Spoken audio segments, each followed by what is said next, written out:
Today, BP announced it would hold off trying to cap the oil leak using a smaller containment dome for another couple of days. Since the oil well exploded 3 weeks ago in the Gulf of Mexico, 15 million liters of oil have flooded the sea. So far, no one has figured out a way to clean up the mess. David Pryor is a Canadian who's developed an oil skimming technology that could make a big difference. And he joins me now from Halifax to tell us all about it. So, David, first of all, tell us about this technology.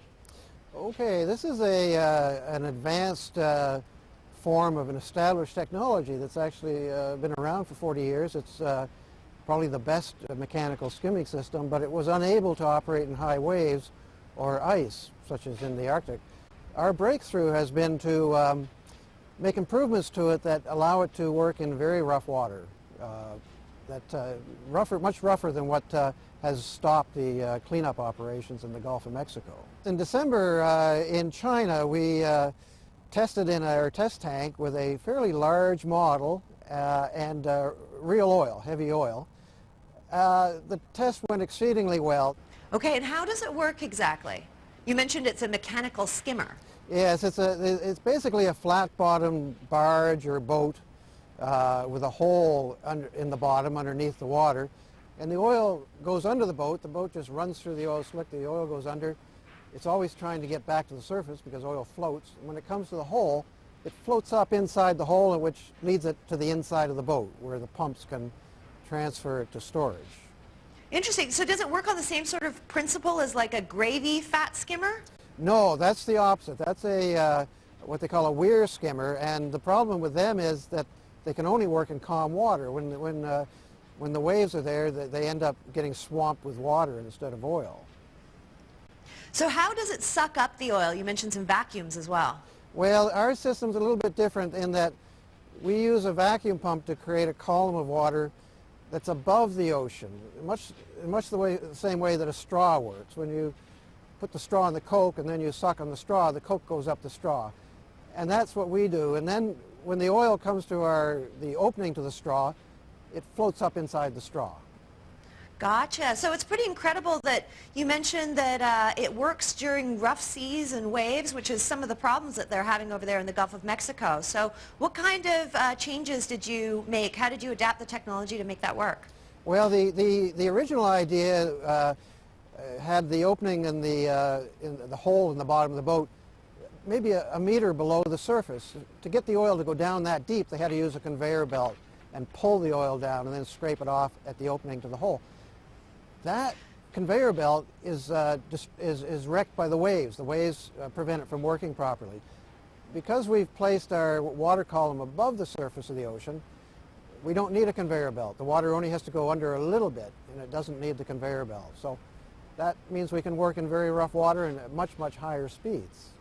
Right. Now, have you done any real-world tests with this? We are not allowed to use oil, but off this point of land here, last October, we did sea trials in very rough water, considering the size of the boat. It was very small. And we used oranges, because oranges are similar to oil. They barely float. They're very difficult to capture. And we had a 100% success rate in 1 meter waves in a very small 6-meter boat. Wow. Now, have you gotten in touch with authorities and people who are in charge of the cleanup there? Is there any chance that maybe your technology might be used? We have, they have a website set up looking for new ideas. We submitted about 12 days ago. Haven't heard from them, of course. We do work with a company who have 100 staff inside their command center, and their vice president told me that BP is not looking for alternative technologies at this point. They just want to use the same old stuff they've been using for 40 years, which is unfortunate because it doesn't work. Right. Now, what would it actually take to get such a huge effort underway using your technology? Well, they should fly me and my test boat down to Louisiana overnight, try it out, have naval architects design it for 5 or 6 hours, and then issue orders to maybe 200 or 300 shipyards around the Gulf to build barges that would strap on to supply ships and fishing vessels and be towed through the oil slick. They could have a fleet out there within 4 or 5 days. And when you say a fleet, how many boats would you be looking at?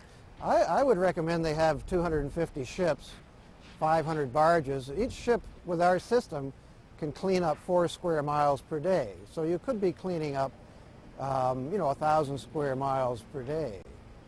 Wow, it's a really great invention, so I hope maybe that, this brings more attention to it and they get to use it.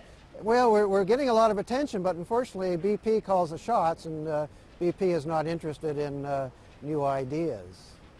We love new ideas. Well, thank you so much for joining us today, David. Oh, you're welcome.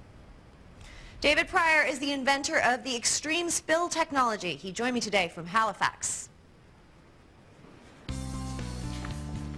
We've featured so many different things on Daily Planet over the last, couple weeks since the oil spill. We've done peat moss, we've done tea bags, we've done dog hair. This is a really promising technology, so it's a really big shame that it's not even being considered. Well, and the question is why, because he said, they're not interested in new things, but in a way that it puzzles me, because why wouldn't they? If there was something that, the company wants to clean it up as fast as possible, not only for the ultimate cost, but for their reputation. So why they wouldn't look at things like this is beyond me, really. But it is frustrating, because I feel like every time there's an oil spill, we hear about all kinds of techniques that could be used on the next oil spill, and then the next oil spill comes and it's the same thing.